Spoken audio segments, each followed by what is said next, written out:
ሰበር ዜና አሁን በደረሰን ዜና መሰረት በመካከለኛው ምስራቅ ታላቅ የሆነ ተስፋና ታላቅ የሆነ ብርሃን የተስፋ ብርሃን ታይቷል ተብሎ እየተገለጸ ይገኛል። ይህም የሆነበት ኢራንና አሜሪካ ሰላማዊ ድርድር መስማማታቸውና ይህም ድርድር በከፍተኛ የሆነ እንዲሁም ለመካከለኛው ምስራቅ ሲተርፍ ለዓለም ላይ ከፍተኛ የሆነ ጠቀሜታ እንዳለው እየተገለጸ ይገኛል። ይህን ድርድር መሰረት አድርጎ ለዚህ ድርድር ለመሳካት ከፍተኛ አስተዋጽኦ ያደረጉ የተለያዩ ሀገራት ከፍተኛ የሆነ ምስጋና እያደረሳቸው ይገኛል። ሆኖም በዚህ ድርድርና በዚህ ስምምነት መሰረት የነዳጅ ዋጋ በከፍተኛ ሁኔታ መቀነሱን እየታየ ይገኛል። እንዲሁም በአንዳንድ ሀገራቶች በኢኮኖሚ ኮላፕስ ጫፍ ላይ መድረሱን በተለያዩ ዜና ዘገባዎቻችን እየገለጽን ይገኝ ነበረ።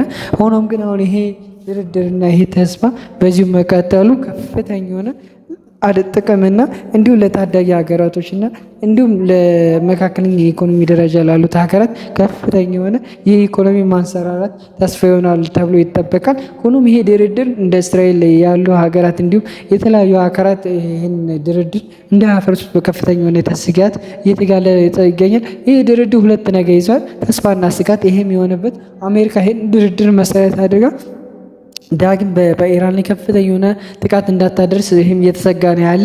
ሆኖም ኢራን ይህን ሰላም ፈላጊ ነኝ በጦርነት የመጣብኝ ወደ ኋላ አልልም ብላ በከፍተኛ የጦር አዛዦች ላይ እያስጠነቀቀች ትገኛለች።